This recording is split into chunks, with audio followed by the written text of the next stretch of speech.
Jadi rumusnya hidup pertama, tugasmu apa? Yang harus kamu lakukan apa?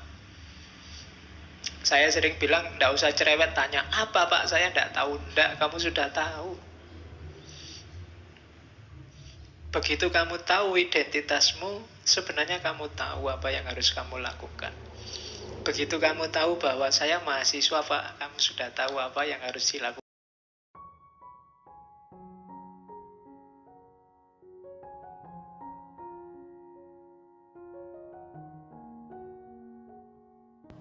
Assalamualaikum warahmatullahi wabarakatuh.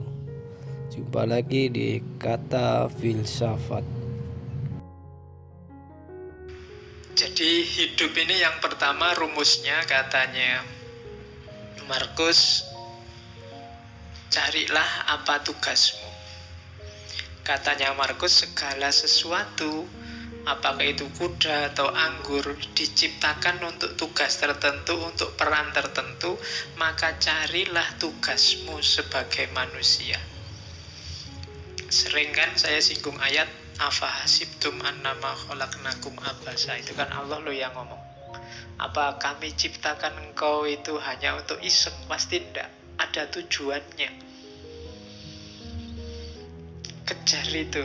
Yo, Al-Quran banyak ngomong tentang tujuan hidupmu ini. Enaknya karena sayangnya Allah sama kita, kan kita sama Allah langsung ditunjukkan, ini loh tugasmu. Jadi yo kayak misalnya ini jailun fil ardi khalifah, aku ciptakan manusia di muka bumi jadi khalifah. Ini kan Allah langsung ngasih petunjuk, ini loh tugasmu. Maksudnya Markus, yo kamu jalan di tugasmu itu. Setiap hal di muka bumi ini ada perannya, ada tugasnya. Jangan dikacaukan, kamu sendiri juga jangan kacau. Nanti kamu susah sendiri. Oke, teh ini kan dia punya tugas, dibikin jadi minuman. Ya diminum, tidak apa-apa.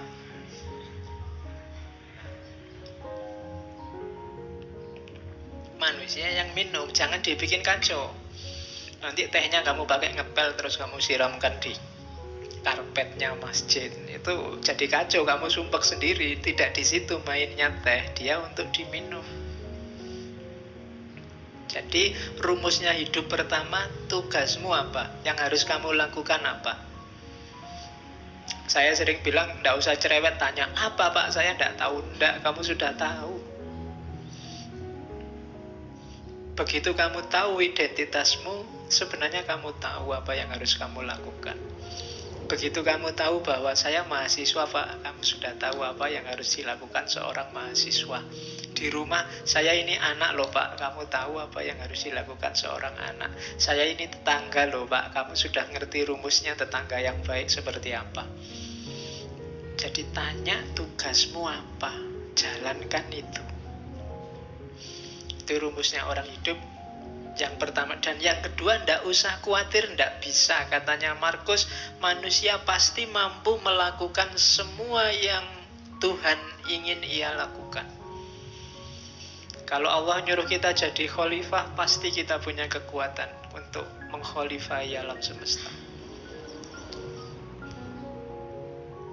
Ketika kamu ditakdirkan jadi mahasiswa, pasti memang kamu punya potensi untuk jadi mahasiswa yang baik. Bahwa hasilnya tidak baik, itu berarti kamu kurang maksimal menjalankan tugasmu. Jadi ini rumus-rumus dasar dalam hidup, katanya Markus. Pasti bisa asal kamu tidak manja. Kita kan sering manja, sering cengeng, sering cerewet. Sudah tahu masih tanya. Kita sering mengkritik Bani Israel, Yahudi, kita sering begitu. Orang Yahudi itu kan waktu diperintah ada aja yang ditanyakan. Disuruh menyembelih sapi masih ditanya, kulitnya sapi warnanya apa, besarnya seberapa, itu cerewet. Padahal begitu disuruh membelih sapi aja kan tidak masalah, tapi masih cerewet, tanya macam-macam. Padahal ya sudah ngerti pantasnya membelih sapi itu ya sapi yang semacam apa, kan gitu. Ya sama lah, kadang kayak mahasiswa disuruh bikin makalah, berapa halaman Pak, kemudian referensi ini boleh enggak Pak, kamu repot sendiri nanti. Salahmu sendiri cerewet. Coba diperintah, ya Pak, nah, kan sudah. Selebihnya kamu mikir sendiri, ijtihad sendiri. Biasanya banyak tanya itu kan maksudnya kamu ingin dapat yang ringan, atau syukur-syukur bisa ndak jadi diperintah. Kan itu. Orang Yahudi itu kan begitu, nawar bolak-balik itu kan maksudnya yo siapa tahu ndak jadi, karena perintahnya ndak jelas. Nah, kita sering begitu dalam hidup. Kamu sering ngerti tugasmu tapi ndak jalan, kenapa? Kamu nyari alasan, nyari dalih. Alah Pak, ujian masih lama. Alah Pak, kan segalanya sudah ada garisnya, ada takdirnya. Alah Pak, selalu begitu, nyari dalih. Terus bekalmu lengkap, katanya Markus. Yang pertama apa? Ndak usah khawatir. Alam ini ada rumusnya, ada sunatullahnya. Jalankan tugasmu sesuai sunatullah. Kenapa harus kamu jalankan sekarang? Karena tidak lama lagi engkau ndak ada. Dimanapun. Hidup ini kan cuma sementara. Kamu dikasih fasilitas hidup yang sementara dengan tugas tertentu. Kalau nanti tiba-tiba kamu dipanggil sama yang ngasih tugas dan tugasnya belum selesai, bisa jadi kamu dikasih nilai C, D, atau E. Kalau kamu dikasih nilai E kan susah. Kalau ndak lulus di kampus gampang. Kalau ndak lulus besok di akhirat, urusannya panjang. Kamu ndak bisa ngerayu-ngerayu karena sudah selesai. Ndak ada remedinya. Besok waktu dihisab di akhirat kan kamu mbok ada ujian susulan, ndak ada. Sudah selesai. Maka katanya Markus, bekalmu lengkap, alam semesta menyediakan semuanya, termasuk hukum-hukumnya. Segera jalan karena waktu kita terbatas.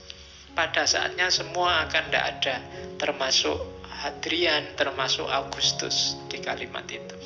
Hadrian ya raja sebelumnya, Augustus raja Romawi pertama yang paling sukses menyatukan kerajaan Romawi. Orang sebesar itu saja juga waktunya limited, terbatas. Kalian ini kan edisi terbatas. Percayalah, Allah tidak menciptakan yang mirip kayak kalian lagi. Bikin yang lain yang lebih cakep-cakep. Terus yang kedua, katanya Markus, fokuslah pada apa yang kamu lakukan, karena tugasmu di situ. Ingatkan dirimu bahwa tugasmu adalah menjadi manusia yang baik. Ingatkan dirimu apa tuntutan alam pada manusia. Jadi alam ini kayak mesin besar, ada sistemnya, kamu punya peran. Itu yang dimaksud tuntutan alam. Kalau kamu tidak memainkan peranmu, alam ini akan kacau ritmenya. Dan ketika alam ini ritmenya kacau, efeknya ke kalian lagi, ke manusia lagi. Maka ikuti tugasmu, jalankan peranmu sebaik-baiknya. Lalu jalankanlah tanpa ragu. Jalankan kebenaran, ungkapkan kebenaran saat engkau memahaminya. Cuma ungkapkan dengan baik, dengan santun, tanpa pura-pura. Nah ini, apa yang dijalankan kebenaran. Menjalankannya dengan baik, dengan santun, dengan tulus, tanpa pura-pura. Itu tugas hidup kita yang pertama.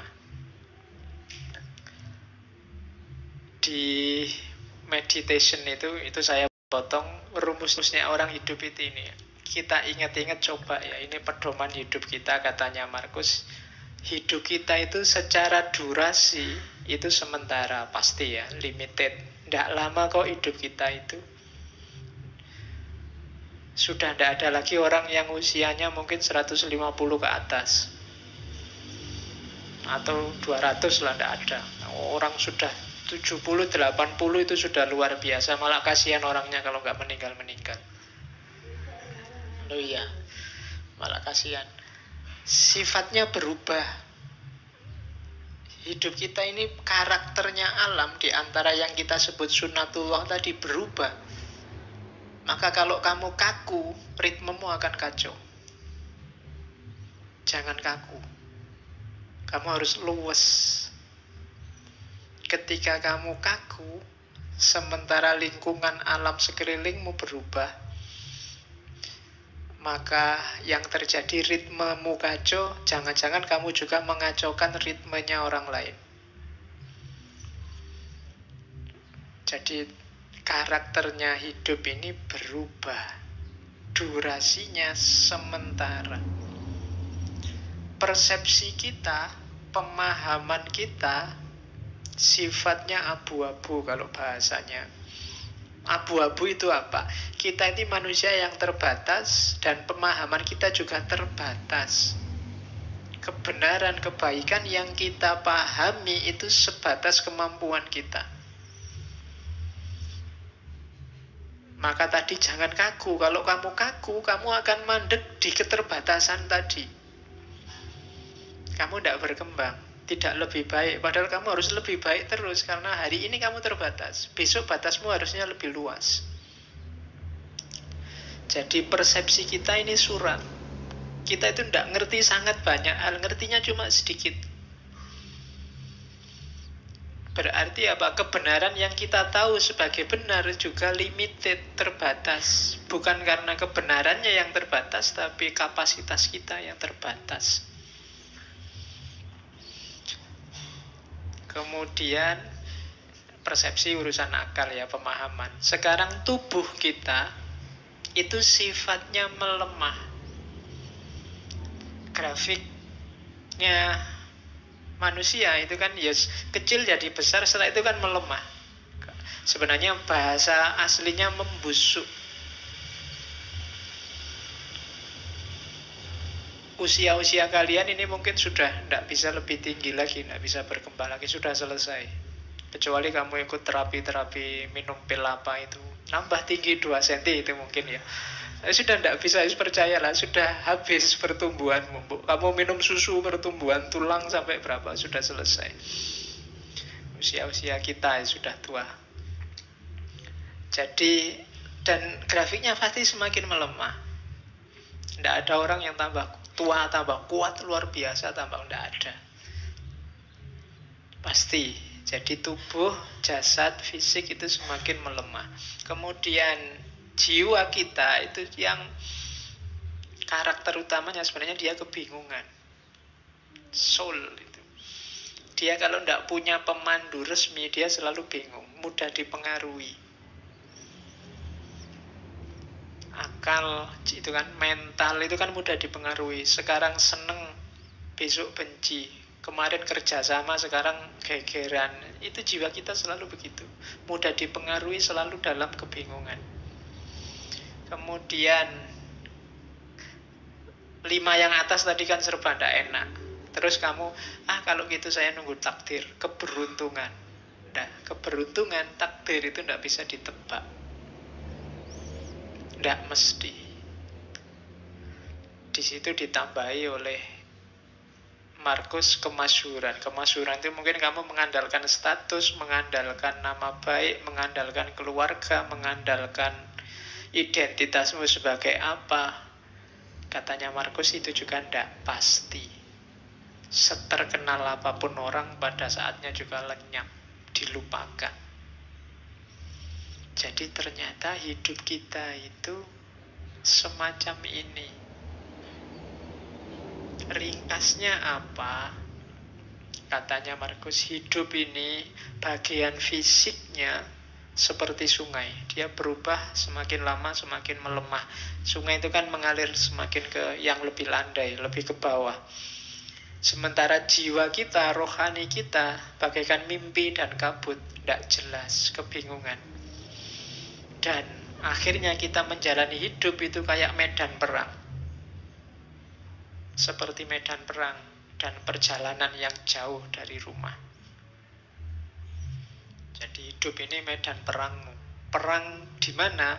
Perang melawan dirimu sendiri sebenarnya. Melawan hidupmu sendiri.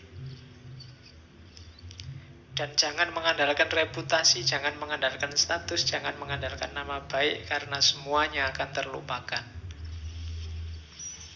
Maka tidak usah terlalu banyak membuang energi untuk hal-hal yang tidak penting. Ayo mikir hidup kita sendiri saja. Wong hidup kita sendiri juga tidak terlalu bagus situasi dan kondisinya. Wong ya semua orang begitu.